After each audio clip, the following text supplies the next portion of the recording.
Hello student, कैसे हो बेटा? बेटा हमारे पास जो टॉपिक चल रहा है वो चल रहा है पॉलीमर। और लास्ट वीडियो के अंदर हमने जो टॉपिक स्टार्ट किया हुआ है बेटा वो किया हुआ है अपना क्लासिफिकेशन ऑफ पॉलीमर। बेटा लास्ट वीडियो के अंदर हमने डिस्कस किया था कि जो अपना पॉलीमर होता है वो कितनी कैटेगरी में क्लासिफाई किया जाता है। 4 कैटेगरी के अंदर हम पॉलीमर को क्या कर सकते हैं, क्लासिफाई कर सकते हैं। उसके अंदर पहली कैटेगरी आई थी बेटा जिसको हम बोल रहे थे सोर्स ऑफ अवेलेबिलिटी के आधार पर। पहला जो क्लासिफिकेशन था पॉलीमर का वो किसके आधार पर था बेटा? सोर्स ऑफ अवेलेबिलिटी के आधार पर था। बेटा सोर्स ऑफ अवेलेबिलिटी के आधार पर पॉलीमर हमने कितने भागों में क्लासिफाई किए थे? 3 भागों के अंदर। पहला कौन सा था बेटा आपका? Natural polymer. दूसरा कौन सा है बेटा? Synthetic polymer. और लास्ट और फाइनल कौन सा बेटा? Semi synthetic polymer.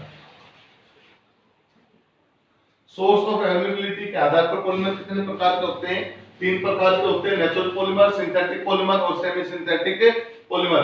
बेटा आज हम क्लासिफिकेशन पढ़ेंगे, वो पढ़ेंगे बेटा सोर्स ऑफ इंटरेक्शन के आधार पर, स्ट्रक्चर के आधार पर और मोड ऑफ सिंथेसिस के आधार पर। आज हमने जो क्लासिफिकेशन ऑफ पॉलीमर इसको क्या करना है, कंप्लीट करना है। तो सेकंड क्लासिफिकेशन की तरफ बढ़ते बेटा जिसका नाम है फोर्स ऑफ इंटरेक्शन के आधार पर।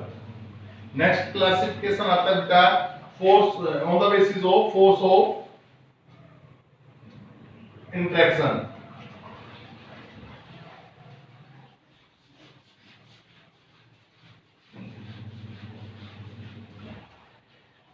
बेटा फोर्स ऑफ इंटरेक्शन के आधार पर बेटा आपने अलग अलग प्रकार के पॉलीमर की कैरेक्टरिस्टिक्स के बारे में भी कभी ना कभी अपनी लाइफ में पढ़ा होगा कि कोई पॉलीमर क्या होता है, बहुत ज्यादा इलास्टिक होता है, टेंसिल स्ट्रेंथ उसकी क्या होती है बेटा, बहुत ज्यादा होती है, उसका मेल्टिंग बॉइलिंग पॉइंट भी बहुत ज्यादा होता है।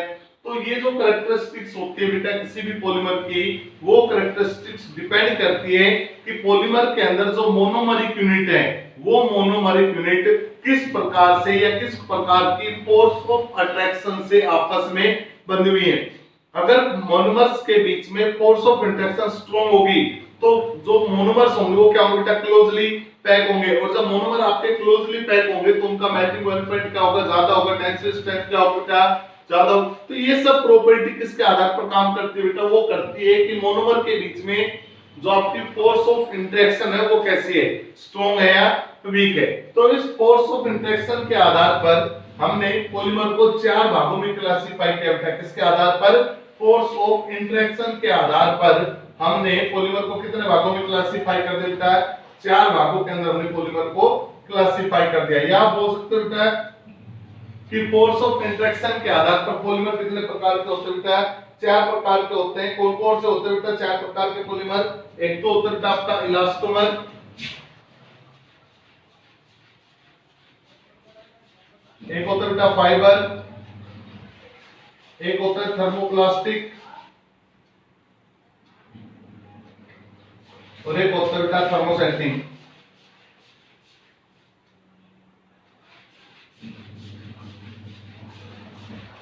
फोर्स ऑफ इंटरेक्शन के आधार पर पॉलीमर कितने प्रकार के होंगे बेटा? फोर्स ऑफ इंटरेक्शन के आधार पर पॉलीमर 4 प्रकार के होंगे। कौन कौन से होंगे बेटा? पहला पॉलीमर हो गया आपका इलास्टोमर, दूसरा हो गया बेटा फाइबर, तीसरा हो गया थर्मोप्लास्टिक और चौथा कौन सा होगा बेटा? थर्मोसेटिंग। सबसे पहले हम बात करते हैं बेटा कौन से पॉलीमर की, अपने इलास्टोमर की बात करते हैं बेटा। तो इलास्टो पॉलीमर क्या होते हैं बेटा? बेटा इलास्टो पॉलीमर आपके वो पॉलीमर होते हैं जिन पॉलीमर के अंदर जो आपकी मोनोमरिक चेन होती है। मोनोमरिक चेन का मतलब जब पॉलीमर बनते हैं तो आपस में मोनोमर क्या होते हैं बेटा, कंबाइन होते हैं, जुड़ते हैं। तो जो जुड़ने से जो चेन बनती है उसको हम क्या बोलते हैं बेटा? मोनोमरिक चेन बोलते हैं। तो इसने बोला बेटा कि इलास्टोमर के अंदर क्या होता है बेटा?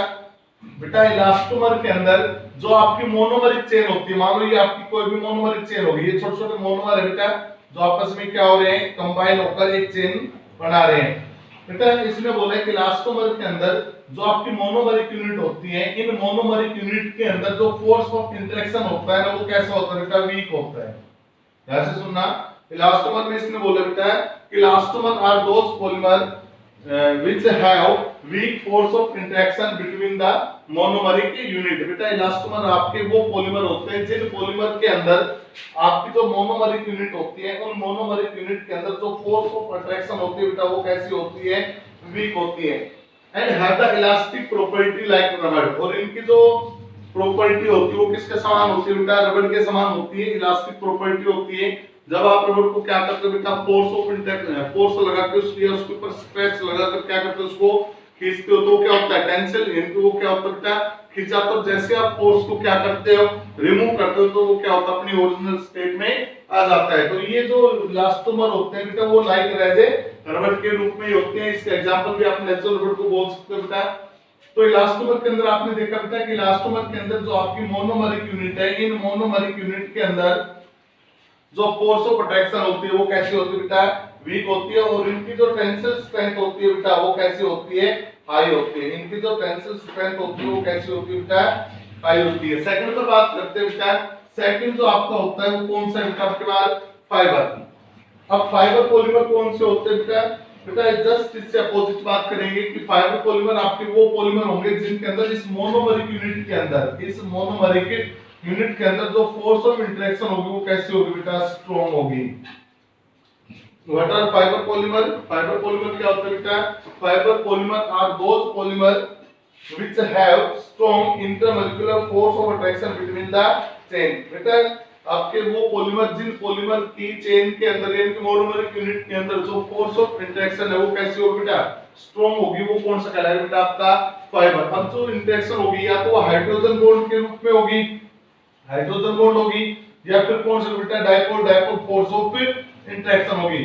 बेटा फाइबर पॉलीमर के अंदर जो फोर्स ऑफ इंटरेक्शन प्रेजेंट होती है वो कौन सी होती है, या तो हाइड्रोजन होगी या फिर कौन सी होगी बेटा, इनके अंदर dipole dipole force of interaction होगी। जैसे अगर हम बात करें आगे चलकर आप इनके टाइप्स के बारे में पढ़ोगे, इनकी प्रिपरेशन भी बढ़ाओगे बेटा पॉलीमर की। जैसे हम नायलॉन की बात करते हैं बेटा, तो नायलॉन के अंदर जो फोर्स ऑफ इंटरेक्शन पाई जाती है वो कौन सी पाई जाती है, आपकी हाइड्रोजन बॉन्डिंग। और नायलॉन किसका एग्जांपल आएगा बेटा, ये एग्जांपल आएगा पॉलीअमाइड का। नायलॉन किसका एग्जांपल आएगा बेटा, nylon is the example of polyamide. और पॉलीअमाइड के अंदर जितने भी आपके अमाइड बनते हैं बेटा, उनके अंदर कौन सी इंटरेक्शन होगी बेटा, हाइड्रोजन बॉन्डिंग।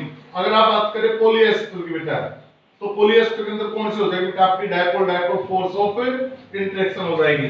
तो what are fibre polymer, fibre polymer क्या होते हैं बेटा, fibre polymer are those polymer in which the strong force of interaction lies between the chain। बेटा ऐसे पॉलीमर, जिन पॉलीमर के बीच में जो फोर्स ऑफ इंटरेक्शन होती है वो कैसी होती है, ज्यादा होती है। अब इस फोर्स ऑफ इंटरेक्शन ज्यादा होने के कारण क्या होगा बेटा, कि जो आपके मॉलिक्यूल होंगे वो क्या होंगे, क्लोजली पैक होंगे। और जब वो क्लोजली पैक होंगे तो उनकी जो टेंसिल स्ट्रेंथ वो भी ज्यादा होगी।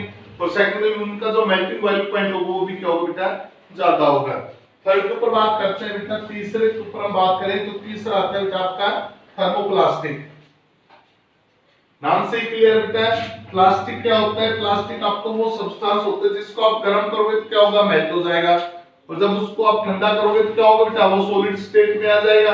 और जो शेप आप उसको देना चाहते हो आप उसको दे सकते हो। यानी कि इसका क्या किया जा सकता है बेटा, रीयूज किया जा सकता है। सबसे पहली बात तो याद रखना है, जो आपका थर्मोप्लास्टिक होता है, थर्मोप्लास्टिक को हम क्या कर सकते हैं बेटा, यूज कर सकते हैं। तो हम इसके अंदर बोल सकते हैं बेटा कि the polymer which can be easily soften on heating and harden on cooling with little change of their property. बेटा ऐसे पॉलीमर जिनको हम गर्म करें तो वो कैसे हो जाएं, मेल्ट हो जाए, पिघल जाए। और जब उनको ठंडा करें तो कैसे हो जाए बेटा, सॉलिड हो जाए और थोड़ी बहुत उनकी प्रॉपर्टी चेंज आए। ये नहीं कि वो अपनी प्रॉपर्टी को कंप्लीटली क्या कर ले, चेंज कर ले, ऐसा पॉसिबल नहीं है। तो थर्मोप्लास्टिक क्या होंगे बेटा, these are those polymer which become soft on heating and harden on cooling. बेटा सॉफ्ट कब होंगे ये सॉफ्ट कब होंगे, जब इनको क्या किया जाएगा, हीट किया जाएगा। और ये हार्डन कब हो जाएंगे बेटा, हार्डन कब हो जाएंगे, जब इनको क्या किया जाएगा बेटा, कूल किया जाएगा। इस प्रोसेस के दौरान इनकी प्रॉपर्टी में कोई भी चेंज नहीं आएगा बेटा। अगर आएगा तो थोड़ा बहुत चेंज आएगा जिसको हम क्या कर सकते हैं, नेग्लेक्ट कर सकते हैं बेटा।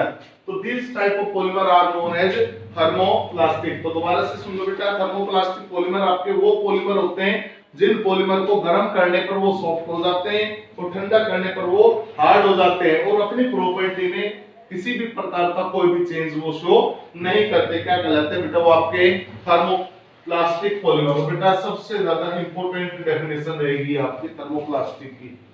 सेकंड आता है बेटा आपका थर्मोसेटिंग पॉलीमर। बेटा ये thermosetting polymer like as a plastic होता है, लेकिन प्लास्टिक नहीं होता। जैसे आपने घरों के अंदर जो स्विच वगैरह होते हैं, इलेक्ट्रिकल के जो स्विच वगैरह होते हैं, फैन के, लाइट के जो स्विच होते हैं, वो किसके एग्जांपल के अंदर आते हैं बेटा? आपके थर्मोसेटिंग के अंदर। क्या उन स्विच को हम गर्म करते हैं तो पिघल जाएंगे, ठंडे भी हो जाएंगे, लेकिन क्या हम उसको दूसरी शेप दे सकते हैं बेटा? नहीं दे सकते। क्यों? क्योंकि उनकी जो प्रॉपर्टी होती है वो क्या होती है बेटा? कंप्लीटली चेंज हो जाती है। तो थर्मोसेटिंग आपके वो पॉलीमर होंगे बेटा जो पॉलीमर हीट करने पर अपनी प्रॉपर्टी को कंप्लीटली क्या कर दे?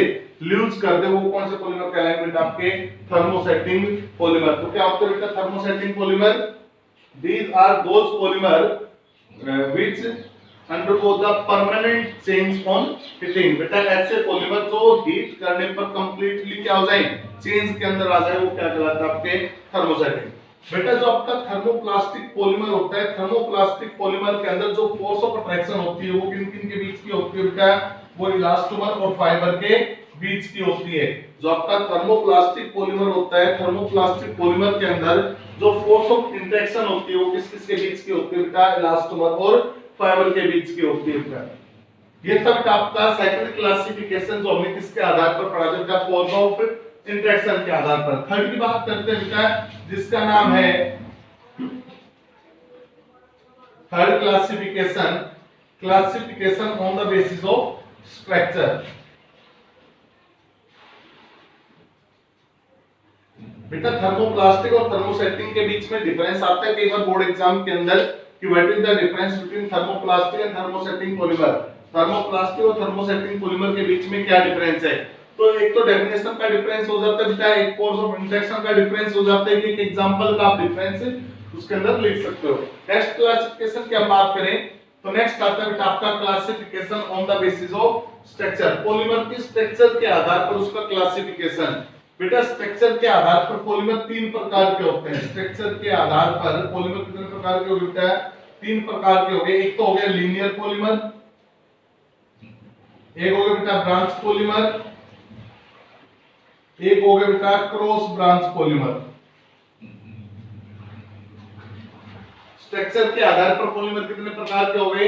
तीन प्रकार के, लीनियर, ब्रांच और क्रॉस ब्रांच। लीनियर का मतलब क्या होता है बेटा? The polymer in which the monomeric unit form a long and linear chain। बेटा ऐसे पॉलीमर जिन पॉलीमर के अंदर उनकी मोनोमरिक यूनिट आपस में जुड़कर क्या बनाती है? एक लंबी और लीनियर चेन बनाती है, वो क्या कहलाते हैं बेटा? आपके लीनियर पॉलीमर कहलाते हैं। जैसे अगर हम एग्जांपल की बात करें तो ये आपकी एक मोनोमरिक यूनिट होगी बेटा, ये दूसरी होगी, ये तीसरी होगी। इस प्रकार से लगातार मोनोमरिक यूनिट क्या होती है बेटा? आपस में कंबाइन होती है और कंबाइन होकर बहुत लंबी और एक लीनियर चेन का निर्माण करती है। ये लीनियर चेन का मतलब ये नहीं कि सीधी होगी, वो लीनियर चेन आपकी ऐसी भी हो सकती है बेटा, इस प्रकार से भी हो सकती है, उसको हम लीनियर चेन ही बोले बेटा, इस प्रकार से चलती हुई। यानी कि किसी भी प्रकार से कोई और साइड चेन ना हो उसको हम क्या बोलते हैं बेटा? लीनियर बोलते हैं। तो क्या होगा बेटा आपके लीनियर पॉलीमर? कौन से पॉलीमर कहलाएंगे बेटा? वो पॉलीमर आपके लीनियर कहलाएंगे जिनके अंदर उसकी जो मोनोमरिक यूनिट होगी वो मोनोमरिक यूनिट इसके अंदर कंबाइन होगी एक लॉन्ग फॉर्म और लीनियर चेन के अंदर। जैसे आपका पॉलीथीन वगैरह होता है बेटा, ये किसके एग्जांपल होता है? लीनियर का एग्जांपल होता है। ब्रांच की अगर हम बात करें बेटा तो ब्रांच के अंदर क्या होगा बेटा? ब्रांच के अंदर आपकी लीनियर चेन तो होगी, लेकिन लीनियर चेन के साथ साथ साइड में से कुछ छोटी या बड़ी यानी कि अलग अलग साइज की क्या निकल सकती है बेटा? यहाँ से ब्रांच भी निकल सकती है, उसको हम क्या बोलते हैं बेटा? ब्रांच पॉलीमर बोलते हैं। तो ब्रांच पॉलीमर की डेफिनेशन क्या हो जाएगी? ब्रांच पॉलीमर आपके हो जाएंगे बेटा द पॉलीमर। ब्रांच पॉलीमर की डेफिनेशन रिपीट कर रहा हूं बेटा मैं। ब्रांच पॉलीमर होता है आपके the polymer in which the monomers are joined to form long chain with side chain और डिफरेंट लेंथ। आपके ब्रांच पॉलीमर आपके वो पॉलीमर होते हैं बेटा जिन पॉलीमर के अंदर आपके मोनोमरिक यूनिट आपस में जुड़कर एक लंबी चेन का निर्माण करती है, लेकिन उस चेन के अंदर से अलग-अलग साइज की क्या निकलती है बेटा? साइड चेन निकलती है, उसको हम क्या बोलते हैं? ब्रांच पॉलीमर बोलते हैं बेटा। तो branch polymer these are those polymer which have long and straight chain having the different length of branch. बेटा ऐसे पॉलीमर जो लंबी चेन बनाते हैं लेकिन अलग-अलग ब्रांच की बनाते क्या कहलाते हैं बेटा? वो आपके ब्रांच पॉलीमर कहलाते हैं। जैसे इसके अंदर अगर हम बात करेंगे बेटा तो इसके अंदर आपका क्लोरोफिल वगैरह के जो एग्जांपल हो इसके अंदर आ जाएंगे बेटा, आपके ब्रांच चेन के अंदर शामिल हो जाएंगे। या इसके अलावा अगर हम बात करें तो जो आपकी लो डेंसिटी पॉलीथीन होती है, स्टार्च होता है, ग्लाइकोजन होता है, वो किसके एग्जांपल है बेटा? आपके ब्रांच पॉलीमर के। अब बात करते हैं किसकी बेटा? क्रॉस ब्रांच पॉलीमर की। अब ये क्रॉस ब्रांच पॉलीमर क्या होता है बेटा? तो क्रॉस ब्रांच पॉलीमर वो पॉलीमर होता है बेटा जिसके अंदर monomeric unit are cross linked together in a three dimensional network. बेटा ऐसा पॉलीमर जिन पॉलीमर के अंदर उनकी जो मोनोमरिक यूनिट है, मान लो ये आपकी मोनोमरिक यूनिट है बेटा, अलग-अलग लेंथ की थी, अलग-अलग लेंथ की, तो क्या कहला रही है? ब्रांच। लेकिन अगर यही ब्रांच किसी दूसरी मोनोमरिक यूनिट की चेन के साथ क्या हो जाए? क्रॉस हो जाए। मान लो यहाँ से कोई ब्रांच निकले, वो इसके साथ क्रॉस होगी बेटा, यहाँ से कोई ब्रांच निकलेगी, वो आने वाली और चेन के साथ क्या हो जाएगी? क्रॉस हो जाएगी। तो ये कौन सा बन जाएगा बेटा? आपका ये एग्जांपल बन जाएगा किसका बेटा? क्रॉस ब्रांच पॉलीमर का। तो क्या होता है बेटा क्रॉस ब्रांच पॉलीमर? बेटा आपके क्रॉस ब्रांच पॉलीमर वो पॉलीमर होते हैं जिन पॉलीमर के अंदर उनकी जो मोनोमरिक यूनिट होती है, वो मोनोमरिक यूनिट क्रॉस करते हैं किसके अंदर? थ्री डायमेंशनल नेटवर्क के अंदर। बेटा the polymer in which the monomeric unit cross to each other in three dimensional network. बेटा ऐसे पॉलीमर जिन पॉलीमर में उनकी मोनोमरिक यूनिट थ्री डायमेंशनली एक दूसरे को क्या करती है? क्रॉस करते हैं। क्या कहलाते हैं बेटा? वो आपके क्रॉस ब्रांच पॉलीमर। बेटा ये कि आपकी थर्ड क्लासिफिकेशन, लास्ट और फाइनल क्लासिफिकेशन आती है बेटा मोड ऑफ सिंथेसिस के आधार पर, यानी कि पॉलीमर को बनाने के आधार पर, मोड ऑफ सिंथेसिस के आधार पर। बेटा मोड ऑफ सिंथेसिस के आधार पर आपके दो प्रकार के पॉलीमर होते हैं। एक तो होता है आपका एडिशनल पॉलीमर और एक होता है बेटा आपका condensation polymer. Mode of synthesis के आधार पर पॉलीमर कितने प्रकार के होते हैं बेटा? दो प्रकार के, एक तो एडिशनल पॉलीमर और एक कौन सा हो गया? Condensation polymer. एडिशनल का मतलब सब कुछ जुड़ जाए लेकिन बाहर कुछ भी ना निकले, वो तो कौन सा कहलाएगा बेटा? आपका additional. The polymer which is formed by two or more than two same type of monomer without the elimination of any substance. बेटा ऐसे पॉलीमर जो दो या दो से अधिक मोनोमर से मिलकर बनते हैं, एक प्रकार के मोनोमर से मिलकर बनते हैं, लेकिन जब वो बनते हैं तो अपने अंदर से किसी भी सब्सटेंस को एलिमिनेट आउट नहीं करते, यानी कि उसके अंदर सब कुछ जुड़ जाता है बेटा लेकिन बाहर कुछ भी नहीं निकलता, वो क्या कहलाता है बेटा? आपका एडिशनल। लेकिन ऐसे polymer which is formed by two or more than two different type of monomer with the elimination of certain substance। बेटा ऐसे पॉलीमर जो दो या दो से अधिक सब्सटेंसों से मिलकर बनते हैं, लेकिन जब वो बनते हैं तो अपने अंदर से वाटर मॉलिक्यूल, अमोनिया गैस, इन सब्सटेंस को क्या करते हैं?